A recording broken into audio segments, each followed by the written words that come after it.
शूद्र। मुंशी प्रेमचंद की कहानी। गांव के सिरे पर एक माँ बेटी झोपड़ी में रहती थी। माँ विधवा थी तो बेटी कुंवारी। घर में और कोई आदमी न था।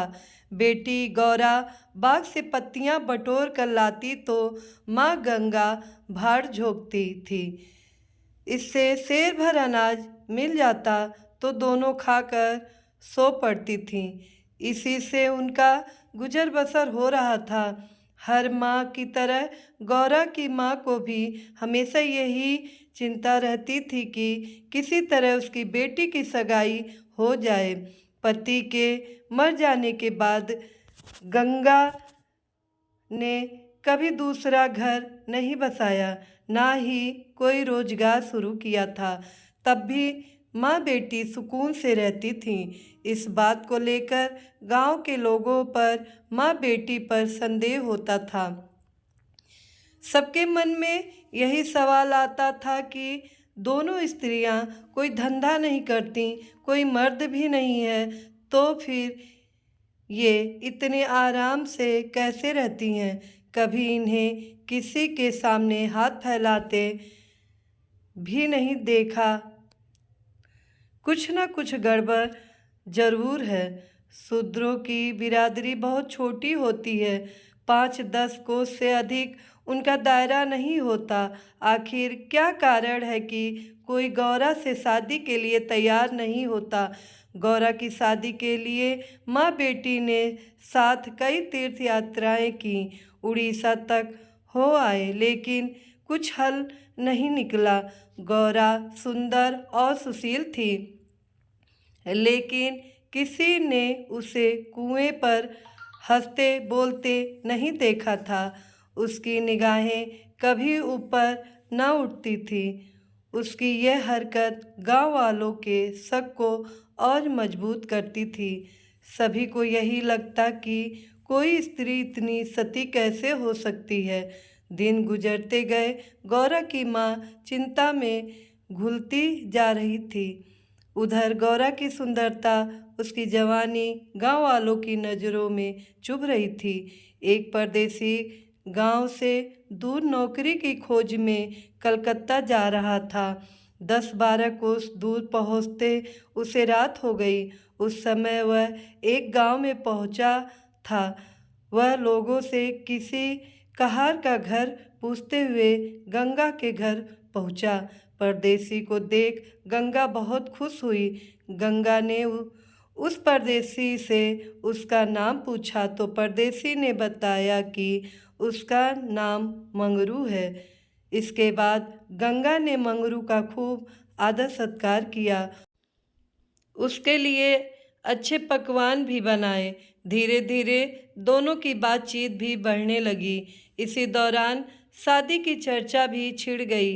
मंगरू नौजवान था, तभी उसकी निगाह गौरा पे पड़ी। गौरा एक सुंदर और शांत हाव भाव की लड़की थी, जिसे देखते ही मंगरू भी मोह में पड़ गया और वह झट से गौरा से सगाई के लिए मान गया। उसने 2-4 गहने खरीदे और कपड़े उधार लेकर सगाई कर ली। गंगा बेटी दामाद को अपनी नज़रों से दूर नहीं करना चाहती थी, इसलिए दोनों गंगा के साथ ही रहने लगे। 10-15 दिन भी नहीं बीते थे कि मंगरू के कानों में कई तरह की बातें पड़ने लगीं। बिरादरी के अलावा दूसरी जाति के लोग भी कई तरह की बातें बनाने लगे। मंगरू इन अटकलों से परेशान हो गया था, लेकिन वह गौरा को छोड़ना भी नहीं चाहता था। 1 महीने बाद मंगरू अपनी बहन के घर गया। बहन ने खाना परोसा। मंगरू ने बहनोई को साथ खाने के लिए कहा। बहनोई बोला, तुम खा लो, मैं बाद में खा लूँगा। मंगरू को कुछ संदेह हुआ। उसने साफ पूछ लिया कि आखिर बात क्या है। बहनोई बोला, मैं तुम्हारे साथ नहीं खा सकता। तुमने बिरादरी से बाहर शादी की है, किसी से ना कुछ पूछा ना कुछ बताया। जब तक पंचायत नहीं होगी मैं तुम्हारे साथ उठ बैठ नहीं सकता। तुम्हारी हरकत की वजह से मैं समाज से रिश्ता नहीं खत्म कर सकता। मंगरू तेजी से उठा और ससुराल लौट आया। मन बेचैन था। उसने किसी से कुछ नहीं कहा और रात के अंधेरे में गौरा को छोड़कर चला गया। इसी तरह कई साल बीत गए लेकिन मंगरू का कुछ पता न चला। पति के गायब होने पर भी गौरा उदास न थी। वह हंसती खेलती, मांग में सिंदूर लगाती, रंग बिरंगे कपड़े पहनकर तैयार होती थी। अपने पीछे मंगरू एक भजन की किताब छोड़ गया था। खाली समय में गौरा उस किताब से कोई भजन गाती थी। पहले गौरा गांव की औरतों से ज़्यादा मिलती जुलती नहीं थी। दरअसल उसके पास उन स्त्रियों से बात करने के लिए कोई विषय ही नहीं होता था। गौरा के पास अब गृहस्थ जीवन की ढेरों बातें थीं, जिसकी चर्चा वह गली मोहल्ले की औरतों के साथ करती थी। वह सभी को बताती कि मंगरू कितना अच्छा सहनशील है। तभी वहाँ मौजूद एक स्त्री ने पूछ लिया, गौरा, मंगरू तुम्हें छोड़कर क्यों चला गया? गौरा कहती है, मर्द कभी ससुराल में रह सकता है भला? बाहर जाकर पैसे कमाना ही मर्द का असली काम है। वही जब कोई गौरा से यह सवाल करता कि मंगरू खत क्यों नहीं लिखता, इस पर गौरा मुस्कुरा कर कहती, अपना ठिकाना बताने से डरते हैं, जानते हैं कि गौरा सामने आ पहुँचेगी। सच कहूँ तो मैं उनके बिना एक दिन भी नहीं रह सकती। एक सहेली बोली, तेरी बात हम नहीं मानते। ज़रूर मंगरू और तेरी लड़ाई हुई होगी, तभी इसी तरह बिना बताए वह तुझे छोड़कर चला गया। गौरा बोली, बहना, अपने भगवान से भी भला कोई लड़ता है क्या? जिस दिन ऐसी नौबत आई मैं कहीं जाकर डूब मरूंगी। कई दिनों बाद कलकत्ता से एक आदमी आया और गंगा के घर रुका। इत्तेफाक से वह मंगरू का पड़ोसी निकला। उसने कुछ पैसे और 2 साड़ियाँ गौरा के हाथ में थमाई और बोला कि मुझे मंगरू ने तुझे लेने भेजा है। यह सुनते ही गौरा की खुशी का ठिकाना न रहा। वह फटाफट जाने के लिए तैयार हो गई। गांव की औरतों से मिल आई और सबको अपने जाने की खबर दे आई। बेटी के जाने से गंगा मायूस थी, लेकिन साथ ही खुश भी थी। रास्ते भर गौरा के मन में हजारों अच्छे बुरे ख्याल आते रहे। बीच बीच में उसे अपनी माँ के अकेलेपन की भी याद आ जाती। डर सताता कि बेचारी अम्मा अकेले कैसे रहेगी, सारा काम अकेले करना पड़ेगा, बूढ़ी दिन भर रोती रहेगी। इसी उधेड़-बुन में रास्ता कट गया। लगभग 3 दिनों बाद गाड़ी कलकत्ता स्टेशन पहुंची। गौरा का दिल जोर से धड़क रहा था। वह प्लेटफार्म पर उतरकर मंगरू का इंतजार करने लगी। बूढ़ा बोला, मैंने आसपास सभी जगह देख लिया, लेकिन मंगरू तो कहीं दिखाई नहीं दे रहा है। शायद अब तक आया नहीं है। गौरा घबरा गई। तभी बूढ़ा बोला, चलो हम डेरा पर चलते हैं। उसे मालूम न था कि हम कौन सी गाड़ी से आ रहे हैं। ऐसे में भला उसकी राह देखने से कोई फ़ायदा नहीं। गौरा बात मान गई और दोनों तांगे पर सवार होकर चल दिए। यह पहली बार था जब गौरा गांव से बाहर निकली थी। उसकी आंखें इधर उधर चीज़ों को निहारने में लगी हुई थीं। अचानक तांगा एक सुंदर और विशाल भवन के सामने रुका। गौरा उतरी और तेजी से सीढ़ियों के सहारे ऊपर चढ़ने लगी। मंगरू से मिलने की थोड़ी भी देरी उससे बर्दाश्त नहीं हो रही थी।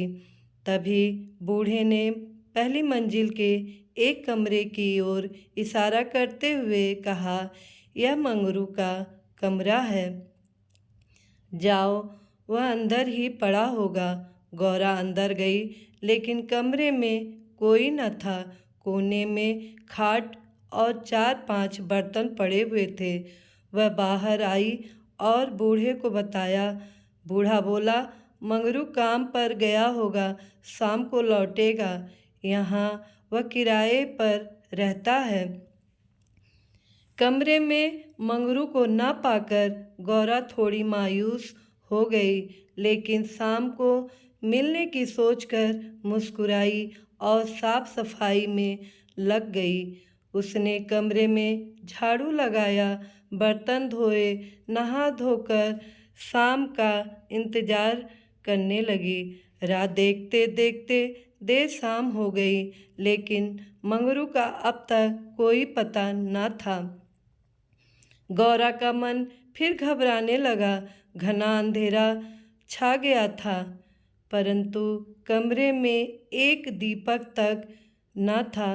जब भी किसी की आहट होती तो गौरा को लगता मंगरू आया होगा, लेकिन दरवाजे पर कोई दस्तक न होती थी। कुछ देर बाद दस्तक हुई। गौरा दौड़ी और दरवाज़ा खोला। सामने बूढ़ा खड़ा था। गौरा बोली, वे अब तक आए क्यों नहीं आया? बूढ़ा बोला, अभी मैं मंगरू के दफ्तर से ही लौटा हूँ। साहब ने बताया कि मंगरू का ट्रांसफ़र हो गया है। मंगरू ने साहब से कई मिन्नतें की, लेकिन किसी ने उसकी एक न सुनी और दूसरी जगह भेज दिया। मैं दफ्तर से उसका नया पता ले आया हूँ। कल सुबह तुम्हें जहाज़ पर बैठा दूंगा, फिर तुम अपने मंगरू के पास चली जाना। गौरा घबरा कर बोली, जहाज़ में? कितने दिन का सफ़र होगा? बूढ़े ने कहा, कम से कम 8 से 10 दिन तो ज़रूर लगेंगे, लेकिन घबराओ मत, तुम्हें कोई परेशानी नहीं होगी। तय बात के मुताबिक अगले दिन गौरा बूढ़े के साथ मंगरू के पास जाने के लिए निकली। बूढ़े ने उसे जहाज़ पर बैठाया और विदा किया। जहाज़ जैसे जैसे किनारे से अलग हो रहा था, वैसे वैसे गौरा को लग रहा था कि अब उसकी अम्मा, गांव सब पीछे छूट रहा है। चारों ओर पानी पानी देख गौरा का मन अजीब हो रहा था। अनजान जगह में मंगरू को कहाँ खोजेगी, यह सोच सोच कर उसका दिल बैठा जा रहा था। जहाज़ पर कई स्त्रियां और पुरुष सवार थे। गौरा उन्हें देख और उनकी बातें सुन रही थी। तभी उसकी नज़र एक कोने में अकेली बैठी स्त्री पर पड़ी। गौरा ने हिम्मत कर उससे पूछा, कहाँ जा रही हो बहन? यह सुनते ही स्त्री की आंखें ढबढबा गईं। बोली, मुझे नहीं मालूम कि मैं कहाँ जा रही हूँ, बस जहाँ भाग्य ले जाए वहाँ चली जा रही हूँ।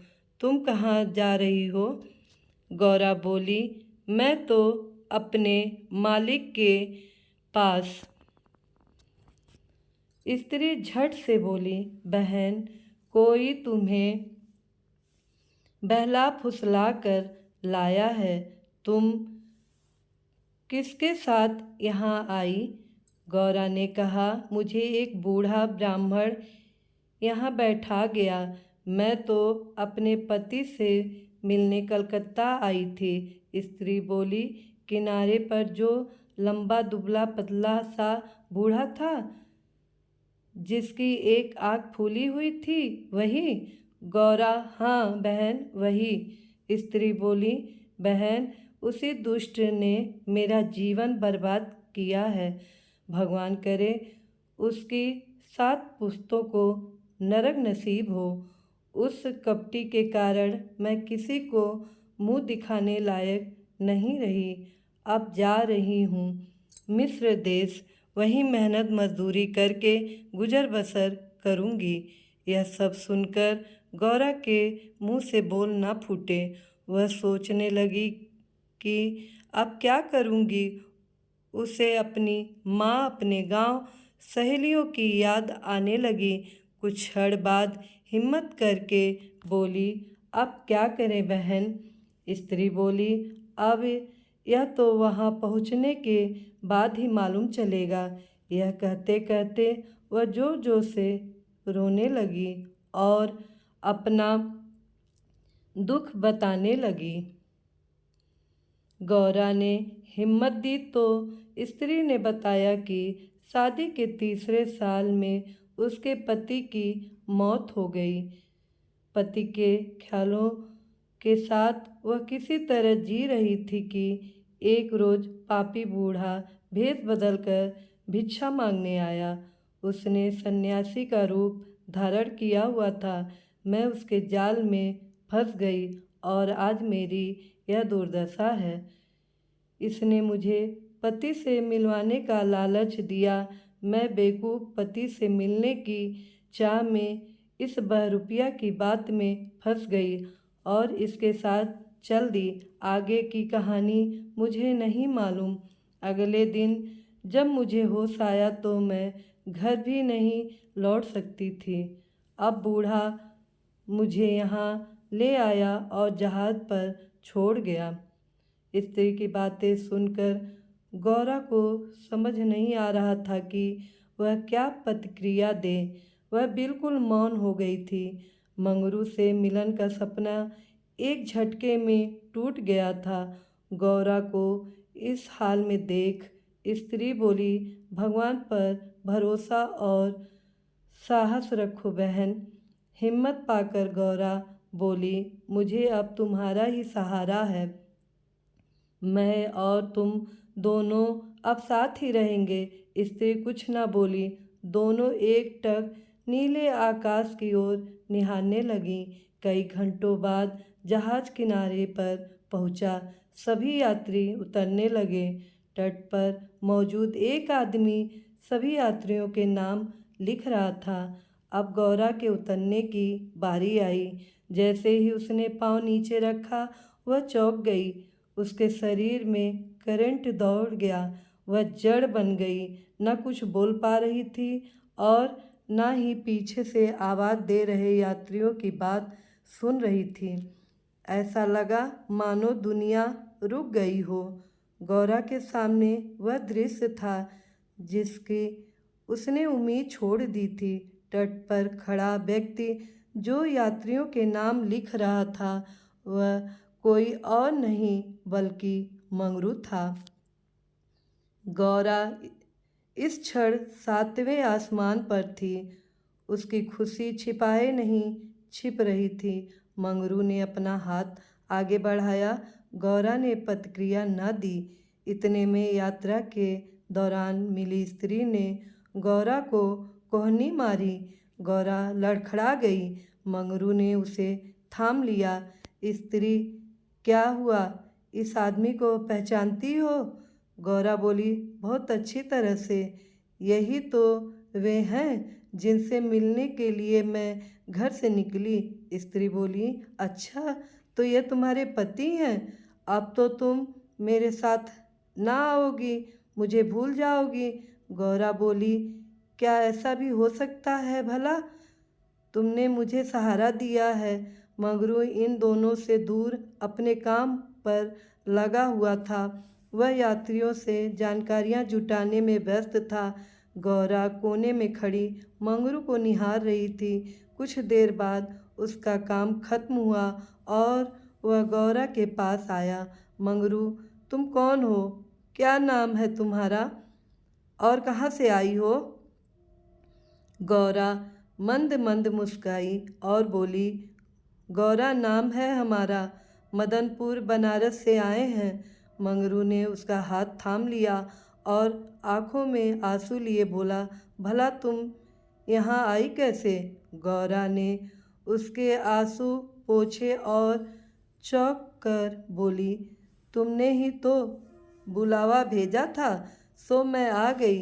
मंगरू को समझ नहीं आया कि गौरा क्या कह रही है। उसने बोला, मैंने कब बुलावा भेजा? भला मैं तो पिछले 7 सालों से यहाँ कैद हूँ, चाहकर भी घर नहीं जा सका। गौरा घबरा कर बोली, तुमने बूढ़े को नहीं भेजा था मुझे लाने के लिए? मंगरू बोला, बिल्कुल नहीं। गौरा का मन छोटा हो गया। उसने इस जवाब की आशा न की थी। गौरा गुस्से में बोली, मैं कल ही यहाँ से चली जाऊँगी, मुझे तुम पर बोझ नहीं बनना। मंगरू बोला, अब तुम यहाँ से अगले 5 सालों तक नहीं जा सकती हो गौरा, यही यहाँ का नियम है। गौरा बोली, ठीक है, फिर मैं अलग रहकर अपना पेट पाल लूँगी, लेकिन तुम पर भार ना बनूँगी। मंगरू बोला, तुम मेरे लिए कभी बोझ नहीं हो सकती गौरा, तुम सती हो, देवी हो। जिस बूढ़े आदमी ने तुम्हें बहकाया उसी ने मुझे भी यहाँ भेजा है। आओ मेरे साथ मेरे ठिकाने पर चलो, वहाँ आराम करने, फिर आगे बातें होगी। यह स्त्री कौन है तुम्हारे साथ? गौरा बोली, यह मेरी सहेली है, यात्रा के दौरान जहाज पर मिली। इसका यहाँ कोई न है, अतः यह मेरे साथ ही रहेगी। मंगरू मान गया। तीनों लोग पैदल चल दिए। तभी सामने से 2 लंबे चौड़े शरीर के आदमी आते दिखाई दिए। मंगरू के पास आकर दोनों आदमियों ने बोला, आज से यह दोनों औरतें हमारी। मंगरू के क्रोध का ठिकाना न था। मंगरू चिल्लाकर बोला, यह दोनों मेरे घर की स्त्रियां हैं, इन पर आग तक न डालना। दोनों आदमी ठाके लगाकर हंस पड़े। मंगरू का गुस्सा और बढ़ गया। तभी एक आदमी गौरा की ओर बढ़ा और उसका हाथ पकड़ने की कोशिश करने लगा। मंगरू चिल्लाया, छूना मत वरना अच्छा नहीं होगा। दोनों आदमी सहम गए और बाद में देख लेने की धमकी देकर आगे निकल गए। मंगरू, गौरा और उसकी सखी आगे बढ़ गए। मंगरू बोला, इसलिए मैं कह रहा था कि यह जगह तुम जैसी औरतों के लिए नहीं है। अचानक सामने से एक अंग्रेज आ पहुंचा। उसने मंगरू से कहा, जमादार, यह दोनों औरतें आज से मेरे कोठे में रहेंगी। मंगरू ने हाथ जोड़ लिए, बोला, साहब, यह मेरे घर की औरतें हैं, इन्हें जाने दीजिए। अंग्रेज बोला, झूठ मत बोलो तुम। गौरा की ओर इशारा कर उसने कहा, इसको हमारी कोठी में भेज दो। मंगरू काँप गया और ना में सिर हिलाने लगा, लेकिन तब तक अंग्रेज आगे बढ़ चुका था। साहब की बात पर अमल करना जमादार का काम था। मंगरू समझ नहीं पा रहा था कि वह क्या करे। आखिरकार रास्ता खत्म हुआ। सामने मजदूरों के रहने के लिए मिट्टी के घर बने थे। बाहर दर्जनों की संख्या में स्त्री और पुरुष बैठे थे। सभी गौरा और सखी को गंदी नज़रों से घूर रहे थे। किसी तरह नज़र बचाकर मंगरू दोनों औरतों को घर ले गया और खुद दरवाजे पे बैठा रहा।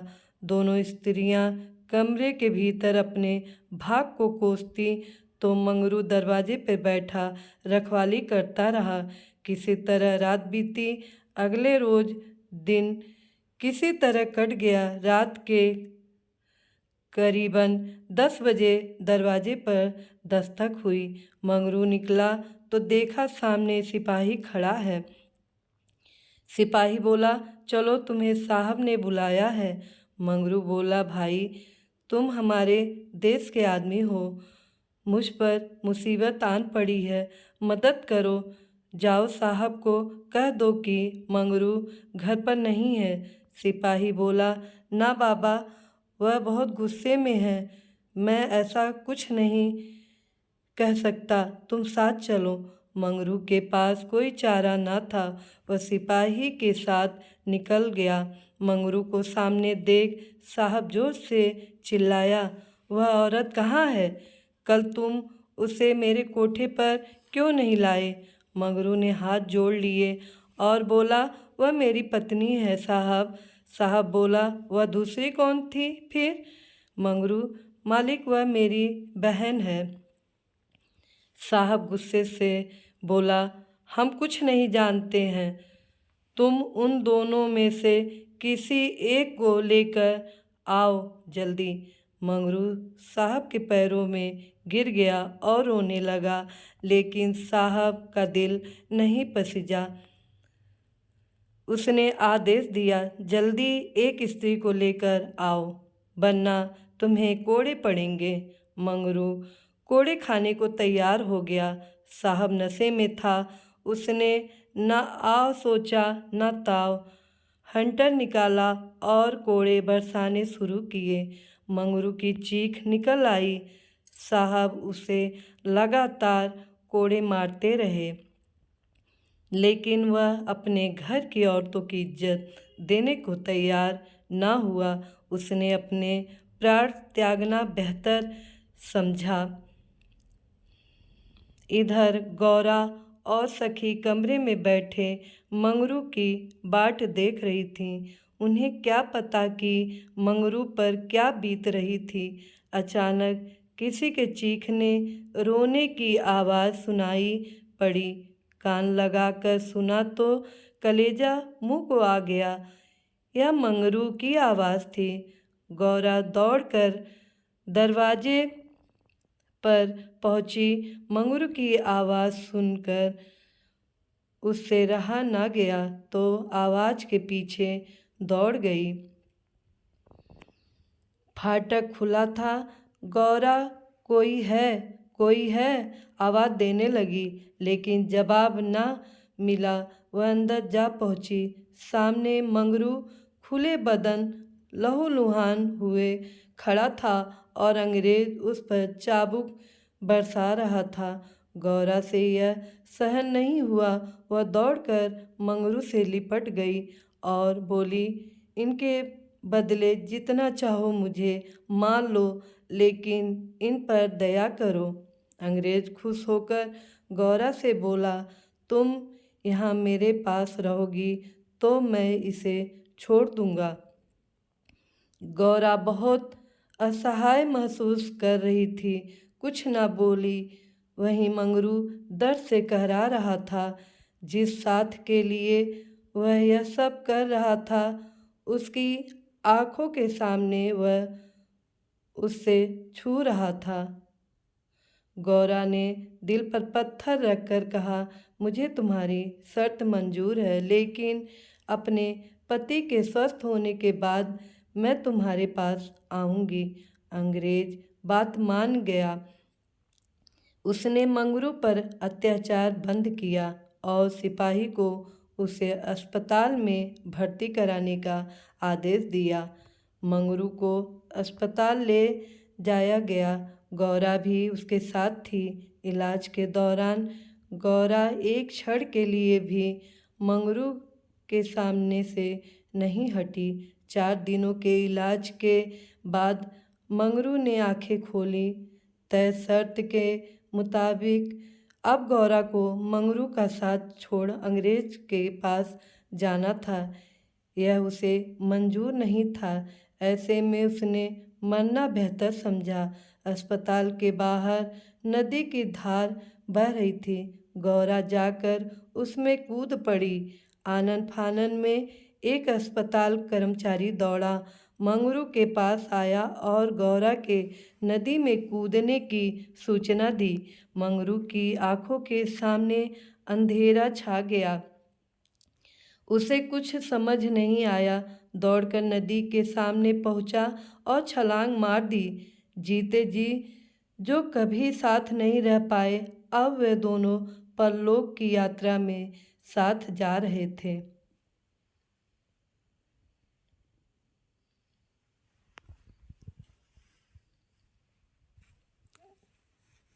मित्रों, इस कहानी से हमें यही सीख मिलती है, व्यक्ति को अपना मन साफ और सच्चा रखना चाहिए। किसी कार्य को करने के पीछे यदि आपकी नीयत नेक होती है तो नियति आपके साथ कभी बुरा नहीं करेगी।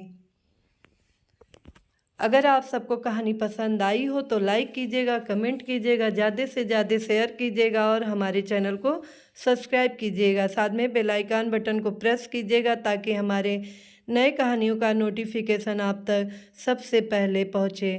धन्यवाद।